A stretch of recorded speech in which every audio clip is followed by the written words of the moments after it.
We've got a clip. Roll the tape. Right. So we're going to get to that in just a minute. We do have a song for you. I'm going to perform a song. I prefer to I know how to work this. do it just a little later in the blab. I'm not so into that we can build the suspense. So anyway, yes, tonight we decided last week we had a very special guest on the show. His name was, or actually it still is. He hasn't changed his name. His name is Ricky Tubb. And a dear old friend of ours whose favorite band in the entire world, well, maybe not all-time favorite, but one of his all-time favorite bands in the entire world was this fairly unknown band called The Church. Thank you, right on it, Randy. So as you can see, you know, The Church was, I think they started around 1980. And here's a fascinating fact about The Church. There's only a few. I looked really hard to find them, but they actually got their name. Two of the band members were in separate bands, but both their bands were practicing inside of a church. And the bands, I think, kind of broke up, and they were sitting around one night in the church thinking, hey, guys, it's going to be a long night. We got to figure out what the band name is going to be. Somebody go get a pot of coffee, get some takeout pizzas, get the note pens, sharpen the pencils, all that jazz. And they were sitting down for a long night of, you know, every band goes through this. What are we going to call our band?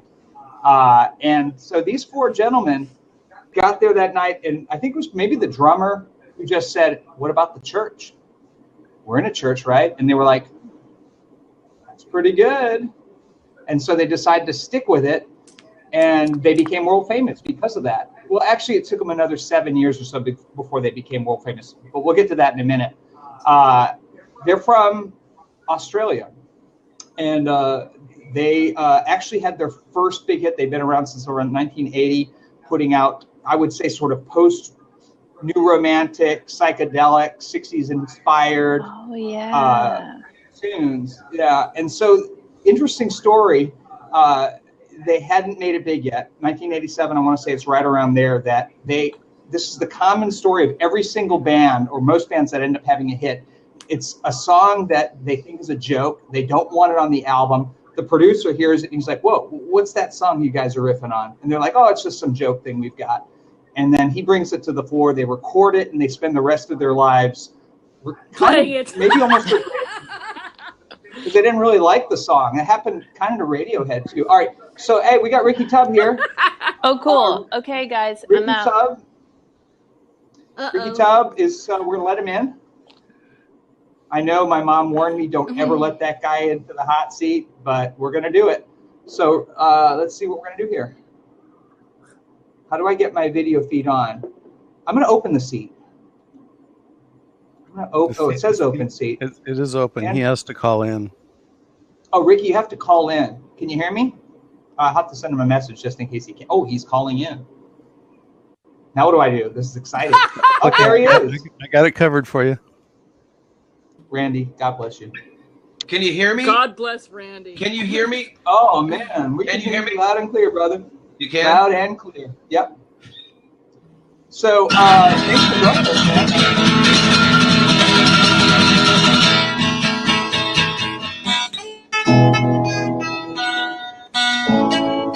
You never had a tissue by IPs. Oh, man. Hey, that's a great one. That's Metropolis, and I'm pretty sure that's not, that's on Priest Equals Aura? Hi, everybody. I don't know. Hey. No. That's on Gold Afternoon Fix. Oh, sorry. Of course, the record right before Priest Equals Aura. Right? Yeah. Am I correct? Okay. So, hey, welcome to this week's Blab. Last week, I was telling everybody that we made a special request specifically for you, just to get you back for a second week, because we had such a great time last week. This week we're focusing. You sent me a request? No, just the number. We put it out to our audience, and the number of votes that came back overwhelmingly said have Ricky Tubb back on, and definitely cover the church. So, you know, that's a good sign. We're all about the numbers here at Blab, and we watch those very closely, and so do the network producers. And so we have to turn a profit on this Blab. Actually, I'm just kidding. This is completely free and for the people. But one thing, sir, I'm sorry, we don't allow smoking in this particular. You have to no. All right. Okay, so, all right, we'll just have to go with that and not pay any attention to that role. We'll let you do it. but next time, no smoking. I was okay? just It's a smoking family show. for coolness. Okay. Well, hey, you look great. It looks like you just got off the job. You got some. They're not really suspenders. It's a. What would you call that? This like coveralls. Coveralls. Yeah, coveralls, which Yeah. are really important. I haven't had a chance But- to change after work today. I took on a woodworking project right after I got off work in my backyard. Okay. Great. Oh, Well, hey, yeah, look like you Mark. can join us. And you never know when you're going to start another rock and roll fashion trend. I mean, remember the shirts like Big Country used to wear that they went on to be hugely successful for Kurt Hey, Cobain. where did that girl that looked suspiciously like Lisa go? The one that was talking about all of the, what do you call it? Hey, where's Angela? Oh, there she is. Oh, there's Angela.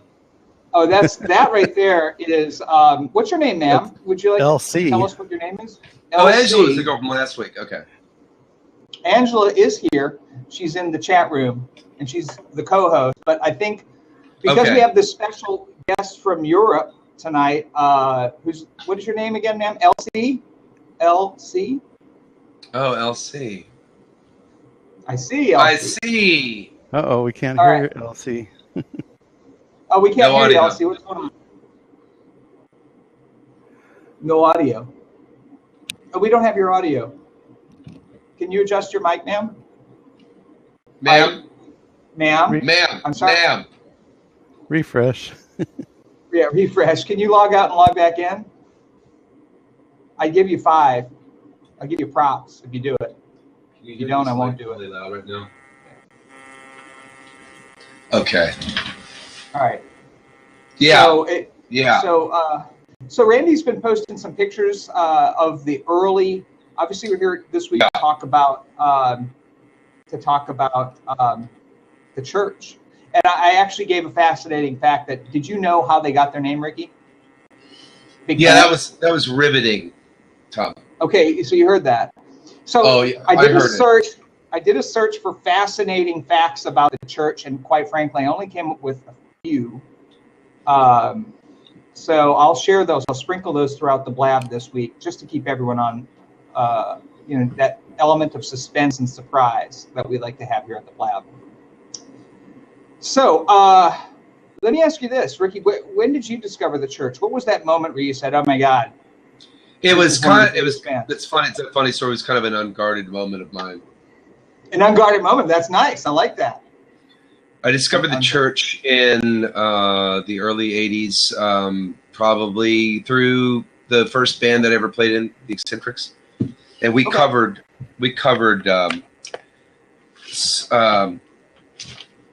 shoot, I can't remember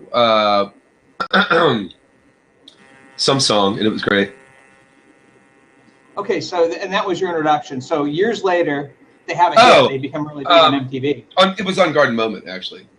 Unguarded Moment, yes. Yeah. Mm-hmm. So, which is a great song. I really like the early stuff. It's got a lot of 60s kind of Birds, 12-string, psychedelia, little Pink Floyd thrown in there. That song in particular had the intertwining harmony guitar parts that went together in one piece. Yeah, that's and pretty that was probably the first complex thing that the two guitar players in the Eccentrics, Will and Clancy, learned to do together. That was beyond just some bar chords. So it was a good. Yeah. I dare you to look at me in 3 seconds. Turn towards me to your right. Turn this way. Come here. I can see you. He's not laughing, guys. He's barely amused over here. Uh-oh. Look, he's like, you guys think you're so hot. You have to look to your left, Lisa. Look to your left. So you look to your right. No, that's the other. Hi. I just wanted to say, what were their hits? Wouldn't that be cool if I went over here and then went into her frame? Aliens. Hey, stop. You're freaking me out, man. That would be like, I saw a scary movie that was kind of like this, and people started to die, and they were on like a blab thing. Unfriended. Yeah. Pretty heavy stuff. If you watch that movie, watch it on a laptop or a smart device of some sort for full effect. I don't recommend it for kids, but certainly for those above 18 who enjoy a good scary movie now and again. Okay. All right, so that had nothing to do with anything. But so back to the church. So were you like one of those people that kind of discovered them early, kind of like REM, and when they started having hits and everyone started to like them, particularly when they had their big hit, you were just kind of like, I don't know. Or you were like, no, this is great. I really am excited that they're finally getting their, recognition that they deserve. Are you asking me? Yeah, I'm asking you. No, I liked that's when Starfish came out. That's when all that stuff started happening, right? And I was down. I liked it. And then I saw them. I saw them on Gold Afternoon Fix. Okay. And then I saw them again. I saw them again last spring or summer. They came through Washington D.C. Okay. So and I'm going to see them coming up. They're doing Skins and Heart and Further Deeper. I guess. Yeah. I haven't heard that record yet. That record's so good. It's very the new dream pop, popsicle pop. Swirly colors. It's speaking of popsicle pop, I popped in the Candy Pants today for the first time in years and was enjoying it in my car. Nice Candy Pants. I want a pony. Don't stick one of those down. Oh, that's a great song. Good one, Randy. So so the record that Elsie is referring to is very dream pop. I would put it in the category of it's a little more easygoing than shoegaze, probably. The genre, Ricky. Would you compare it favorably to that band that Liz Fraser was in? I can't remember their name. I'll think of it in a bit. Liz Fraser. Yeah, the Scottish band, the trio that did the really cool. Wow, I can't believe I forgot it. But anyway, that's neither here nor there. Did you like them? Were they rocking? Were they taking it easy? Were they sitting down playing acoustic guitars? What was the whole vibe? Like 40 years they've been together, right? Pretty much. It was a good show. They did a good wide swath of the material. Yeah. Okay. Cool. But here's the big question. I know the one that everyone out in the audience is waiting for. Did they play Bus Driver? Funny you should mention that because you learned it. No, I really tried, but it's such an unmemorable song that I actually forgot it in between the time that I learned it earlier today and right now. But there is some really awesome guitar work in it. Well, here's the thing about Bus Driver. A friend of mine made me a mix church CD, and as fate would have it, this morning when I was getting ready to go to work, I went through my CD rack and I grabbed a church that thing, and I didn't know what was on it. There's no track listing, and the second song was Bus Driver, and I was laughing. It's apropos, and it's not that bad. The bad part about it is the whistling at the end. All right, now I was going to bring that up. I actually kind of like the whistling. It's creepy. It was kind of caught me by surprise. It's creepy and goofy.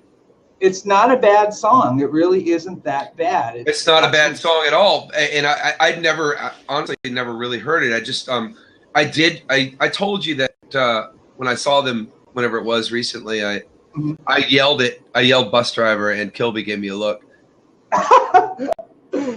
Our old friend David Moore, we had this thing in Richmond, Virginia, and I'm sure maybe it's something that's everywhere, but I know David Moore, everyone has a story where you go to see one of your musical heroes and you do what's called hustling, right? And if you greet them in person or you see them at a show, you request some very obscure early song, or you use a lyric of one of their songs in a reference in the conversation. I think that was a big thing Terry Banks was always pushing, and he had some really good stories, I think. My favorite one that I had was when I met Paul Weller from the Jam. No, I didn't meet Paul Weller. I met Bruce Foxton from the Jam in London in 1991. We were actually walking down. We went to Salad Bond Studios, and no, it wasn't. It was Mick Talbot. See, I'm getting old. But Style Counts are recording, and we go knock on the door, and there's old Mick Talbot playing keyboards, and he looks kind of amused, and he comes over and says, "What can I help you with, fellas?" And we said, "Well, we're here to..."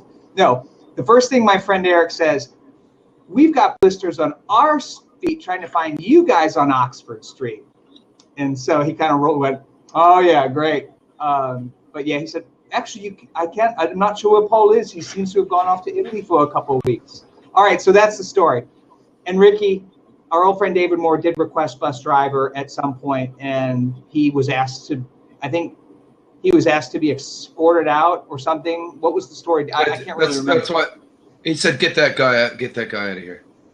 I called David on the way back from that church show, and I told him what I had done, and he was very pleased. That's awesome, man. It's not a crappy song, but you know. It's not terrible. It's just, you know, considering all the other great songs he's written. I can't name them right offhand, but all the other great songs he's written, for somebody to pull up a B-side. I actually thought it kind of sounded a little bit like The Clash, a little bit. You know, I don't know, putting it out there, except for the guitar solo and the chimey guitars. All right, so let's get back to their big hit. You were aware that when you heard the song, you were like, this is pretty cool, this is awful. What was that moment like for you? Under the Milky Way? Yeah. Oh, I think it's a great song. Yeah, okay, great. So, and I think we should probably play it at some point. I guess so. Yeah, we should. Since we don't have why we're prepared. And of course, there's also. I thought we might be here to celebrate the deep cuts. Well, you know what? I would love to do that. I worked on bus driving. Oh, that's a good one. I was trying to think of. What is it?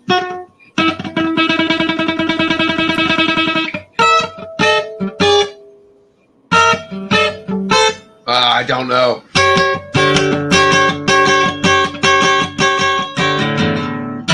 God, I've been asleep so long, I've been waiting.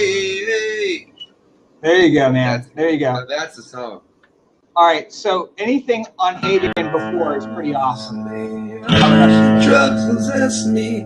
I was high and inspired, but never inspired. Just you never want to obsess me. Till. I'm gonna play all the notes so I find the right one. It's when you realize. All right, that's I didn't pretty have good. time to prepare anything. All right, one thing I know that you know really well, and I'd really like to hear it, was their follow-up single to Under the Milky Way. And I know what song you know it is, and I know you're going to play it for me right now. And it's a little song. I'm fascinated. All right. That's not exactly the one I was Spark. thinking of. I was thinking of a song about a certain type of non-mammal creature. Oh, yeah, I forgot about that one. Yeah, now you're talking.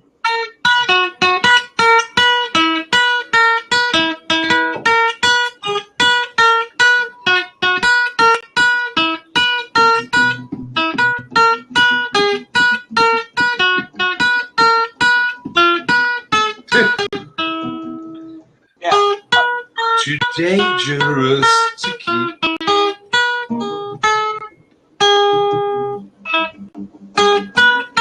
Feeble to let go, and you want it by the head. Should stop this long. Go now. You've been set free. Another month or so you'll be poisoning me.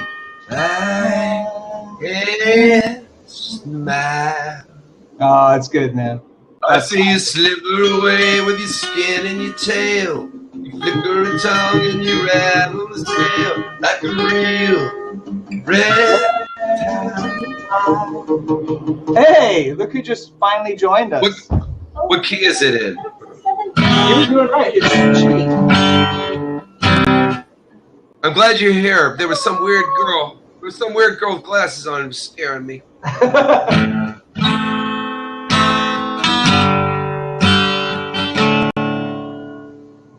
Get in the picture over here. Fill it out a little bit.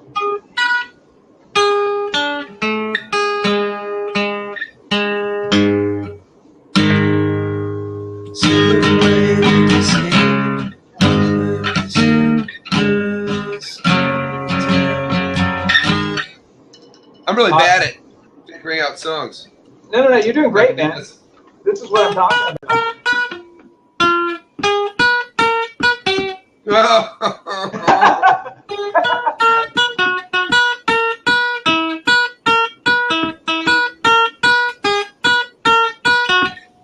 Yeah, so Reptile is great. Wonderful. We all loved it. Yeah, I agree. So when I was prepping for the blab, I did read that Steve Kilbey really didn't like that song. And it took them like till recently to actually come to terms with it. They got to a point they would never even play it live in the late 90s. It was one of those songs like, you know, they just didn't really think much of anything. And the producer heard it and said, "Hey, what's that song you got there, kid?" So. Right. I was just thinking of the song. The same guy that made me that CD told me what he understood to be the meaning behind what was that? Sitting. You know, there's a song off Gold Afternoon Fix. Are you familiar with that record at all? Yep, a little bit. Yeah, that's when I had my college radio show, and I was giving heavy rotation. Late at night when I'm lying in bed, I have to say a prayer for my daily bread. And early in the morning when I'm still asleep, I sit upon my throne making grown men weep with boredom. And so I had those lyrics really painted a very interesting metaphysical picture in my mind. You know, because he's always talking about the kind of shifting in between two-dimension kind of stuff. So I thought, you know, when he's asleep, he's really living a dual life in some other parallel universe or something, where he's a king and he's mean to people. But apparently the real story on that is, well, from what I heard, is not as fun. He's really talking. It was a direct message to the producer, who was overbearing, and made that whole process unfun.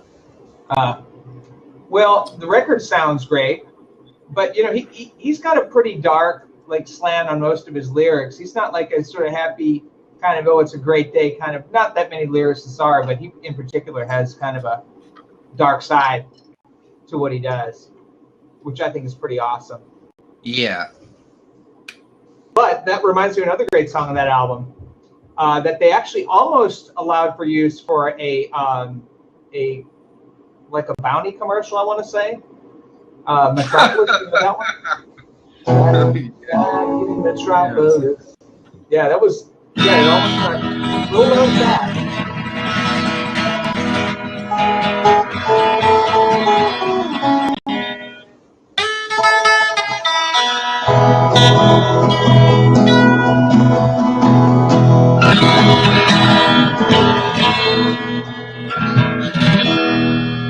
What was they changed the lyric, right, Tom?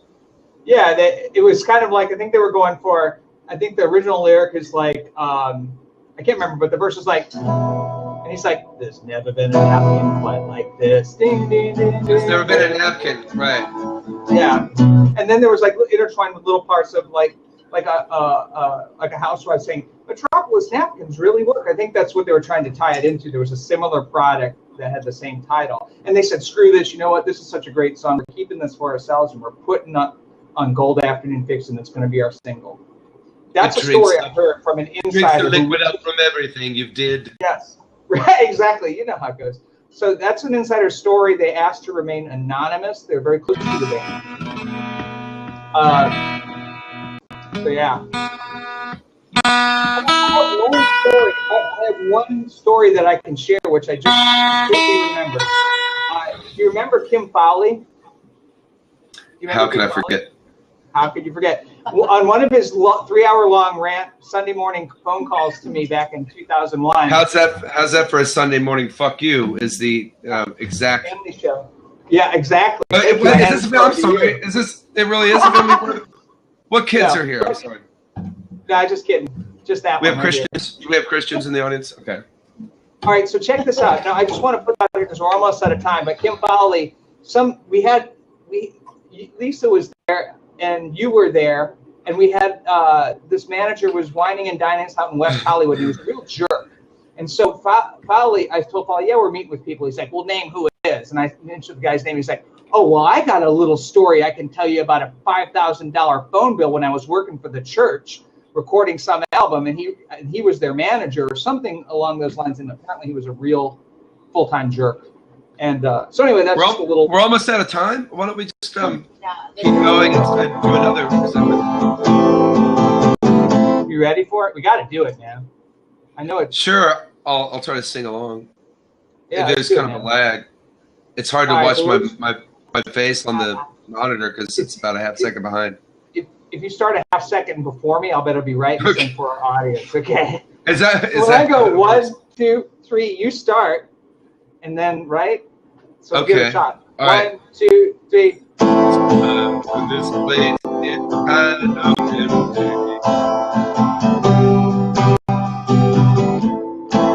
Down the breath fades with the light. I think about. Is that working if I go early? I think it's good. Under the Milky Way tonight. To the chorus. Wish I knew what you were looking for. Might have known what you would find.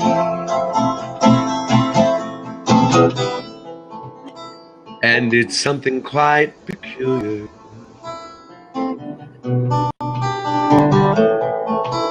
Something shimmering and white. It leads you here despite your destination. Under the Milky Way tonight. Wish I knew what you were. Oh, I heard the harmony, yeah. Oh, I just go. Might have known what you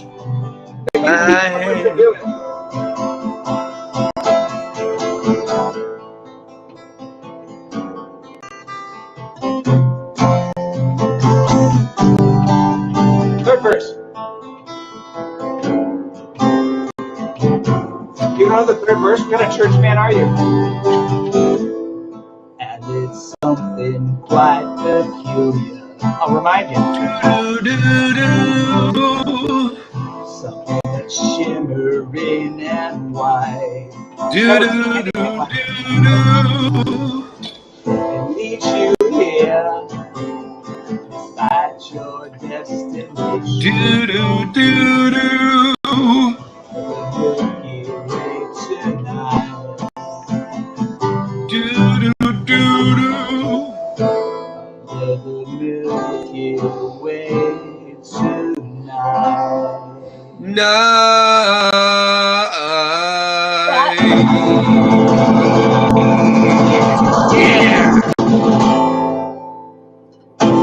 Psychedelic man.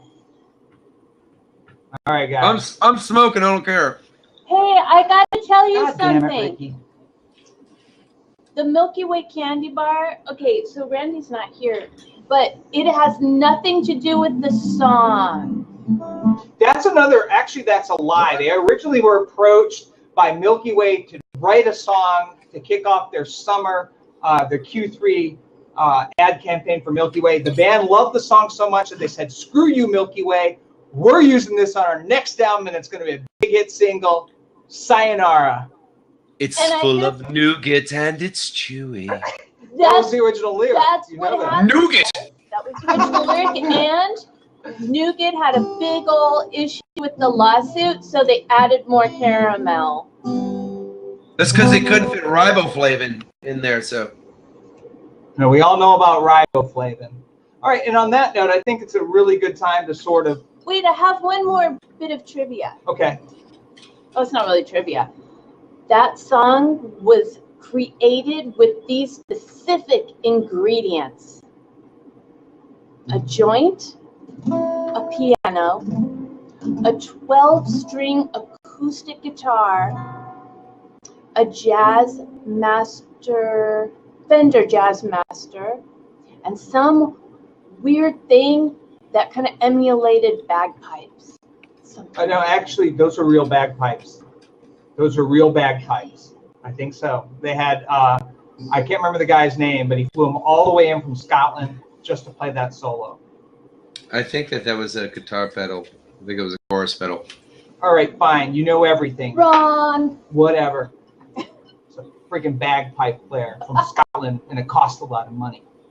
So there. Oh, I was thinking about that other band. Yeah, that's right. So I'll let you off the hook this time. All right, everybody. Well, that just about does it for this week. We hope you've enjoyed our focus this week on the church. Next week, be on the lookout because we've got a real doozy for you. What's going on over there? We have a real doozy for you. So be sure to come back.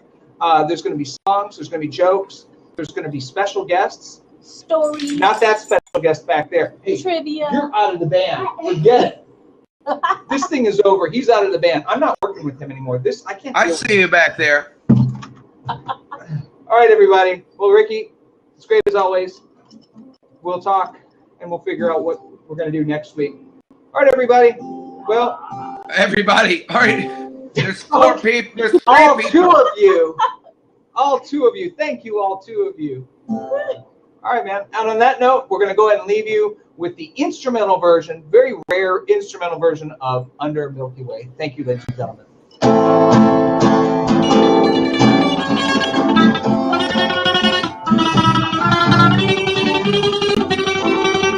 Just on the bagpipe now.